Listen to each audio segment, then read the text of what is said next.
नहीं फिल्टर उल्टर मत लगाइए, ठीक है। लोगों को ऐसे ही हम लोग अच्छे लगते हैं। इतना पे हाँ सब कुछ आवा। हाँ आओ अनुज,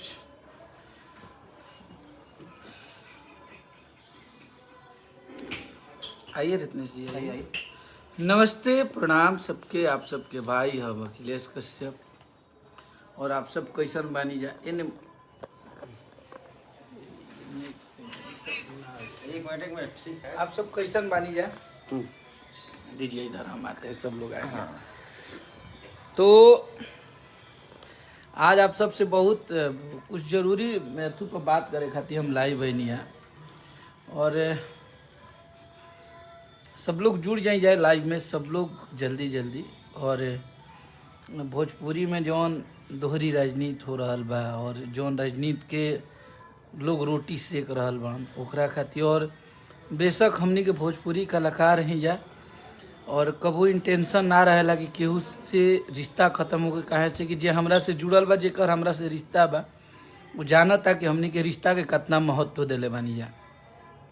पहला चीज़। दूसरा चीज़ कि एगो खेसारी भैया के वीडियो वायरल होइल बा, जौना में वहाँ के हमार छोट भाई जकरा के बहुत ज़्यादा प्यार करीला, कल्लू जी के कहतनी कि सीखे के चाही, चाहे अदरवाइज और केहू के हम नाम ना ले, बस वहाँ के ऐसे कनी है कि वहाँ से लगाव हो, वहाँ के मानी ला, तो कि सीखे के चाही।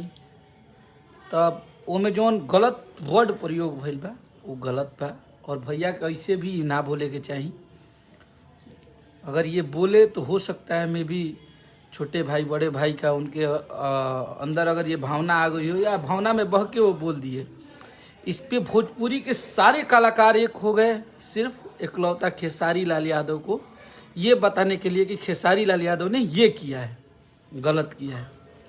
दूसरा पॉइंट, मैं उस मैटर पे आज तक नहीं बोला था, और मैं बोलना भी नहीं चाहता था कि मुझे कोई ज़रूरत नहीं है। कोई भोजपुरी का बहुत बड़ा सुपरस्टार बोलता है कि मेरे ज़िंदगी में माँ बाप गुरु और क्या क्या 5 लोग हैं, उसके बाद सारे लोग को मैं ये समझता हूँ। तो सब लोगवा में रौरो सब तब बानी जा, हमहू बानी, बाकियों लोगवा तब बाणे। वो पे भोजपुरी के कोनो कलाकार के कोनो प्रतिक्रिया ना रहा। ये देखी कि कितना बड़ विडम्बना बा हमनी के भोजपुरी की, और कितना बड़ा राजनीति इस टाइप के खेलल जा रहा बा। वो पे क्यों भोजपुरी के सुपरस्टार कोनो कलाकार ना बोल रहा, केहू के मुंह से बोली ना निकलल है कि नहीं ठीक है, केहू एक बार ना कले हो कि यहाँ तक कि हमरा ले जिकरा ले बात भी होला वो लोग ही ना कहलाहन कि कभी वो गलत है। इन 5 लोगों के बाद बाकी भोजपुरी के सारे लोग को ये समझते हैं, वो पर केहू कुछ ना बोलला। वाह रे राजनीति, वाह, गजब तरीका के, बहुत ही बढ़िया ऐसे हमनी के भोजपुरी आगे बढ़ रहा बा। तो ज़्यादा राजनीति कैला के जरूरत नहीं है। और सच्चाई ये है कि हम कल लाइव आइल रही, और हमरा पता चलल तो हमरा बहुत तकलीफ लागल, और समर भैया के हम फोन भी कैले रही, समर भैया के मैसेज भी कैले रही हम। और रहल बात समर भैया के आज लाइव देखनी है, तब वहाँ के कहनी है कि हमार नंबर वायरल कर दिले बड़ा, तो सरस्वती पुत्र है लिखते हैं, उनकी कसम मैंने आपका नंबर कहीं दिया भी नहीं है। और आपसे मुझे बस तकलीफ इस बात का लगा कि आपको हम बहुत ज़्यादा प्यार करते थे, आपने वो गलतियाँ किया खेसारी भैया के यहाँ जाके भैया, तो इसके लिए तकलीफ लगा। लेकिन भोजपुरी में और भी ओकरा पहले बात बोलल गई रहे मंच पे कि इन 5 लोगों के बाद 4 लोगों के बाद सारे भोजपुरी के कलाकार मेरे ये हैं। भोजपुरी का सबको मैं किसी को ये समझता हूँ, तो मैं हमहू बानी, यहाँ के रील वाला हैं भैया इहों के बानी, नितेश भाई न्यूज वाला हमें, ये मेरा भाई पटना का बहुत बिजनेसमैन है, तो ये भी हैं। तो ए पे केहू ना बोलल, ए से कि वही जा बोले के औकात नहीं खे। ये भोजपुरी के सबसे जानता नहीं सिंपल पॉइंट का हो गई बा, खेसारी लाल यादव के बारे में बोल दो हिट हो जाए। ये एगो ट्रेंड चलल बा भाई, सही में जैसे रील पर ट्रेंडिंग में गाना चलता तो एरो लग जाता नू, वही तरह ये ट्रेंड चल दिले बा। हाँ कि खेसारी लाल यादव के बारे में बोलिए और आप चर्चा में बने रहिए। तो हमनी के अपना काम से जवाब दिला जा, अपना मेहनत से जवाब दिला जा। और हम ये कोनो कुछ ये एतु पर मुद्दा हम ये नहीं कि हाँ मैं खेसारी भैया को प्यार करता हूँ, ये जग जाहिर है। बाकी आप लोगों को भी बहुत ज़्यादा हमसे लगाव था और मैं जान से ज़्यादा आप उनसे कहीं इतना भी कम और ज़्यादा का प्यार नहीं था हम लोगों में। ये सारे लोग और ये हम लोगों की एकता को भंग किया गया है। जो हमारे साथ लोग काम करते थे, जिनके साथ हम लोग दिन रात जुड़े रहते थे, उनकी और हमारी एकता को भंग किया गया है। लेकिन कोनो बात नहीं के, बस तकलीफ यही बात के लागेला ना कि खेसारी लाल यादव की सिर्फ मेरे नज़रों में एक ही गलती है। मेरे नज़रों में सिर्फ यही एक गलती कर देता है कि बहुत ज़्यादा हीट पे हीट बच जाता है। ये भोजपुरी का थोड़ा सा प्रॉब्लम है। हाँ, ये बात तकलीफ लगती है। यही है कि एक तरफ सिर्फ खेसारी लाल यादव है, एक तरफ सारे लोग मिलके आज ऐसी अपनी बातें रख रहे हैं, बोल रहे हैं। तो कोई बात नहीं है, माता रानी है, भगवान है, वो सब देख रहे हैं ऊपर बैठ के कि हमारे मन में क्या है। और मैं इसलिए नहीं बोल रहा हूँ, अभी मुझे बहुत ज़्यादा तकलीफ हुआ कि झूठा आरोप लगाया गया मेरे पे कि अखिलेश कश्यप मेरा नंबर वायरल कर दिए। भैया, जिससे मोहब्बत रहती है, जिसको प्यार करता हूँ, उनसे रिश्ता वहाँ तक ख़त्म करता हूँ जहाँ तक आप मेरा लाइव एक उठा के देख लीजिएगा, कभी एक शब्द आपके लिए कभी अभद्र नहीं निकला होगा समर भैया। क्योंकि आपसे मेरा लगाव था, आपका मैं पैर छुआ था, आपको मैं बड़ा भाई मानता था। हाँ, मुझे तकलीफ लगा है आपके साथ के लोगों से, क्योंकि मुझे आपके साथ रहने वाले लोग मुझे बॉम्बे से फ़ोन करते हैं कि आप कहाँ हैं, बनारस में है कि पटना में है, मुझे पूछते हैं। मुझे तकलीफ़ लगा। आपको मैं उस दिन भी जिस दिन बात हुआ था, मैंने सॉरी बोला, भैया जाने दीजिए, कोई बात नहीं, इसको ख़त्म करते हैं। लेकिन सिर्फ एक खेसारी की इतनी छोटी छोटी गलतियों को देखा जाता है और बाकी सुपरस्टार कुछ भी कर दे, कुछ भी बोल दे, हमारे भोजपुरी वाले लोग तो ज़्यादा कर देते हैं। ओहो, अरे तार लोग के अब के करा के हमारा के चमचा कहल कि तू लोग के चमचा कही, ई बतावा लो हैं। हमारा के तू लोग चमचा कहब कि तो तहार लोग के चमचा कहल जा। ओह दिन तहार लोग के कान में इना रहे, सेंटीमीटर बंद हो गई रहे, वो दिन ना सुनाई दिलस कि बाकी लोग हमारा ये है हैं। वो दिन तो सुनाई ना दिले हुई। सच्चाई बात बाकी ना दी, क्योंकि हमेशा दुनिया कमज़ोर को दबाती है, गरीब को दबाती है। और खेसारी लाल यादव एक गरीब घर का लड़का है, उसको आप लोग हमेशा कोशिश किए हैं दबाने की। लेकिन जरा संग जानता भी है भोजपुरी के जो हर मारती है कि हाली 20 मिलियन 50 मिलियन 100 मिलियन ले जा उड़ा, तो वो वाला स्थिति है। जिसके साथ पब्लिक है भैया, भगवान जनता है, वो जिस दिन खेसारी लाल यादव हो चाहे भोजपुरी के अदरवाइज कोई भी हो, जिस दिन आप लोग भैया इग्नोर कर देंगे, किसी की माँ दूध नहीं पिलाई है कि भोजपुरी में वो बचा ले अपनी विरासत को। जिस दिन आप लोग इग्नोर कर देंगे, जिस दिन आप लोग मेरा लिखल गाना के बंद कर दे बोलो, वो दिन हमारा कोनो औकात नहीं के, चाहे ना हम तिस्मारो खान हो कि हम अपन गाना बजा सकीला। क्योंकि आप लोग सब जानते हैं, ये जो गाली गलौज करते हैं ना, ये किसी के भी फैन हो, ये बस सीमित लोग हैं ये गाली गलौज करने वाले। बाकी पब्लिक जब जिस दिन अपने कानों से आपकी आवाज़ को उतार देगी ना, उस दिन आपकी कोई माँ की ताकत आपको ऊपर नहीं लेके जा सकती है।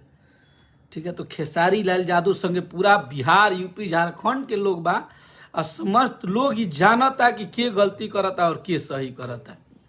ठीक बात, एकरा से विशेष हम ही देखत नहीं कि इतना तकलीफ में, इतना कष्ट में आदमी देख रहल बने कि दिन भर कबू हिनका खाती हो लाइव आके बोलत ताने, किनकर गाना पर हो वीडियो बनावत ताने, हिनका गाना पर हो बनावत ताने। अरे यार, एगो खेसारिये तार लोग के भोजपुरी में सबके दुश्मन हो गई ना, का कह देले। हम इन भैया से हमेशा बोलते हैं कि आपकी सबसे माइनस पॉइंट है, देखिए सीमित में हम लोग बजेंगे, हम लोग सुपर हिट गाना नहीं, हम लोग हिट देंगे। हमनी के मार्केट में रोड पर नहीं खे, एकदम कचड़ान बाजे के नहीं खे, हम तनी बाजे लेवे ऐसे कि भाई अपन भाई हमनी से खुश रहस लोग। क्या जी गलत बोल रहे हैं जी? तो बोलिए।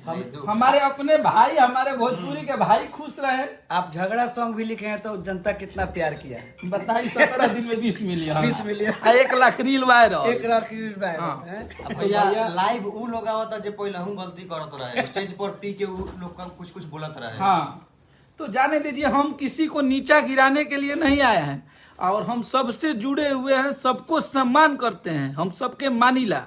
ऐसे कि हम केहू भी फोन करब तो सब कोई कही कि देखो चमचई होखे लागल। तो ई बतिया हमू कहते हैं कि ठीक बा, हम खेसारी लाल यादव की अगर प्यार करना आपके नजरों में चमचई है तो वो मैं करता हूँ, वो मैं प्यार करता हूँ। और मैं मुझे आज से चमचा मेरा नाम रख दीजिएगा। लेकिन ये याद रखिएगा कि आप लोग जो कर रहे हैं उसका क्या नाम रखेंगे हम, उसका भी तो कोई नाम होना चाहिए ना। ये बात पे मान ली मंच पे केहू बोला था तू लोग के डायरेक्ट, एक बाद या संगे रहे वाला आदमी हुए हमें। इसका कहने का मतलब यही है ना कि इन लोगों के बाद मेरा सब लोग ये है, तो बाकी आपके साथ जो भी रहते हैं वो भी आपके वो है, तो हम नहीं है, हम लोग नहीं है और हम लोग को बर्दाश्त नहीं हुआ। तो हम ये बात बोल दिए कि कम से कम भोजपुरी के जो स्टार हैं, आज खेसारी लाल यादव जी ने एक वीडियो देखा जिसमें बोला है कि सीखते बने, ठीक है, लेकिन कम से कम माई बहन के गाड़ी तना न दिला है, कम से कम अभद्र भाषा के तू लोग तो केहू के प्रयोग ना कैला है। और सब लोग जानता है कि एक बंद कमरों में हमारा बड़ा भाई, हमारे बाबूजी हमारा के पढ़ाओ, चाहे हमारे मामा होकर चाहे, तो ये भोजपुरी के भाषा हो उनका। तो एकरा के आप लोग जे भी बा भैया के फैन, हमको दुनिया पे भरोसा नहीं है। और मैं ये जानता हूँ कि अखिलेश कश्यप भोजपुरी में एक कंपनी भी खोला है, लेकिन हम आजीवन अन्याय नहीं देखेंगे, ना अन्याय मेरे से होगा, क्योंकि हम किसी का गुलामी नहीं किए हैं। पूरी दुनिया जानती है, किसी म्यूजिक डायरेक्टर ने बोला है कि कौन खेसारी के राइटर फॉर्च्यूनर पे चढ़ता है।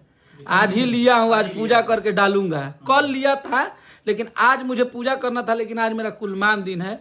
कल वीडियो सहित नाम नंबर प्लेट सहित डाल देव आ देख लिया पूरा अखिलेश कुमार पांडे से रही एम परिवहन पे, ठीक बा। और देखिए, एक और देख लीजिए, ये देखिए संचिता बासु। ये देखिए हमारा भोजपुरी में इतनी बड़ी क्रिएटर रील की संचिता बसु जी ने आज हमारे झगड़ा गाने को रील बनाया है। इससे बड़ा और गर्व की बात क्या हो सकती है। और हमारी ये 2500 लोग लाइव के देखा था लो भैया, तो सब लोग आप लोग बस, हम ये नहीं कहत कि हम हमारा संगे कोनो जात पात के बात ना रहेला। ना अखिलेश कश्यप, जिस दिन मुझे लगता है कि खेसारी भैया जिस दिन मुझे अनादर कर देंगे, जिस दिन मुझे अगर एक शब्द मुझे बोल देंगे कि कश्यप तू भाग ही जाले, अखिलेश कश्यप उनके पास कभी जिंदगी में दोबारा नहीं आएगा। लेकिन मैं जानता हूं कि खेसारी लाल यादव से ज्यादा सम्मान देने वाला, इज्जत देने वाला भोजपुरी में अगर दूसरा कोई पैदा हो जाएगा, उस दिन अखिलेश कश्यप भी अपना नाम बदल के दूसरा रख देगा। क्या ये बात मुझे पता है कि खेसारी भैया जितना अगर किसी को सम्मान दे दिया कोई, खेसारी भैया जितना किसी को सम्मान देते हैं, उतना भोजपुरी में अगर कोई दूसरा स्टार दे देगा, उस दिन इससे बड़ी बात कुछ हो नहीं सकती है। और मैं इस भरे लाइव में बोल रहा हूं कि मैं अरविंद अकेला कल्लू और खेसारी भैया को यहाँ मानता हूँ, बाकी मुझे दुनिया से किसी से प्रभाव नहीं पड़ता है, ये पूरी जग जाहिर है। लेकिन आज मेरे भाई को भी गुमराह किया गया, हमारा भाई भी आज हमसे दूर हो गया, तो हम इस दुख में आपको बोले कि कोई बात नहीं है, लेकिन आप लोग आजीवन सही का सपोर्ट कीजिए, मुझे तकलीफ नहीं है। ये बात आप लोग जान लीजिए कि एक तरफा एक खेसारी को हराने के लिए कितनी सेना बनाओगे आप लोग। खेसारी शेर है, ऐसे ही गरजते रहेगा। खेसारी लाल यादव को आप पराजित नहीं कर पाएंगे। खेसारी लाल यादव अपने मेहनत पे चलता है। हम उनकर मेहनत देखले बनी, लगातार 4-4 दिन दागे वाला, अगर झूठ बोलत हुआ तो क्रिया खाए कहते नहीं, 4-4 दिन जगने वाला, 5-5 दिन, उसका हार्ड वर्क उस इंसान का मैं देखा हूं। और मैं इसलिए प्यार करता हूं उस आदमी को कि मैं खुद मेहनती हूं, मुझे मेहनती लोग पसंद है। तो भैया अतना मत करी जा, और ये अतना बोले कि हम कबो कोशिश ना कैले रहनी, हतना कुछ हो गई हम चुप रहनी। सब लोग पूछत रहे कि भैया तो कुछ बोलत नहीं का। यहाँ तक कि खेसारी भैया ने भी मुझे मना किया था कि बाबा आपको कुछ नहीं बोलना है, आप चुप रहिएगा, क्योंकि हमारा बोलना पे विवाद होइबे करेला। तो आज हद पार हो गई है। और एगो होखेला ना कि जितना भी पेशेंस रखत धैर्य रखेला ना आदमी, तो ओकर सब सीमा पार हो गई है। केहू कुछ बोल देता है, जेकर हम देखत नहीं कि कुछ लोग के कुछ किया बेथू नहीं चाहे वो डिसाइड करे लगा था का, तो खेसारी भैया को नहीं बोलना चाहिए था, इन भैया को नहीं बोलना चाहिए था। हाँ हाँ हाँ गए, इनको ये नहीं बोलना चाहिए। मैंने का हव तू हाई कोर्ट के जज हव, हाँ कि एक तरफा निर्णय करे ला। अब वो दिन लाइव में का है में गई रहे, अब यही पर बोल दे तो फिर विवाद हो जाए। हे कान के ठेपी खुलल ना रहे जो यही कहल कि ये लोग के बाद हमें लोग के हइये बुझिला। वो दिन तार कानवा में का गई रहे, वो दिन ना, वो दिन तारा भोजपुरी ले प्रेम ना रहे। वही दिन यही बेरा जन्म ले लावा, पहले दिन जन्म लेते खेसारी जी के सुन ले लावा कथा कहानी कि खेसारी जी ने गलत और ये भैया सही। हाँ यही बेरा तब बस अब कद लोग अब जितना भइल ना उतना होके गया। और भोजपुरी मिठाई चीज है, भोजपुरी कलाकारी है, एमे मार झगड़ा ना होला। ठीक बा, तब एकरा में जो अगर ई लागता इहो अगर लागत होई कि केहू केहू से कम बा तो ठीक बा, इहे कह लिहल जाओ। अब हमहू तो आ गइल बानी यही औकात पे, जब इहे करे के बाद तो लड़िए फरिया लो। लेकिन दू तरफा बात ना होके के चाहिए। हाँ अगर कोई गलत है तो मैं मानता हूँ कि गलत है। चाची के बाची सपनवा में आती, उस गाने का रैपर गलत था, गाना गलत नहीं था, मैंने उस गाने को बंद करवा दिया। हाँ मैं माना कि उस गाने का रैपर गलत था, गाना बंद हो गया। तो हम अपन गलती अगर करीला तो हम एक्सेप्ट करीला कि हमार गलती रहे। अगर केहू लड़का के लाइफ में हमार दोस्त साथी लोग हाथ छोड़ दिले रह जा, ओकरा खातिर भी सॉरी बोलनी कि हमरा ले गलती भइल बा, ई ना होके के चाहत रहे, जो कि हम कभी हाथ नहीं छोड़े थे, फिर भी मैंने सॉरी बोला। ठीक बा, तो हम अगर गलती बानी भैया तो तू लोग इंसान बड़ा लोग, तू लोग डिसाइड करवा लोग। लेकिन आपका खेसारी अकेला है और आपकी वो भी उसको बहुत ज़्यादा ज़रूरत है।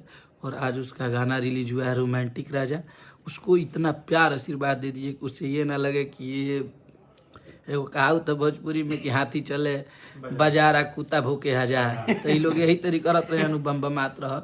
और माता रानी के कृपा सब पे बनल रहे।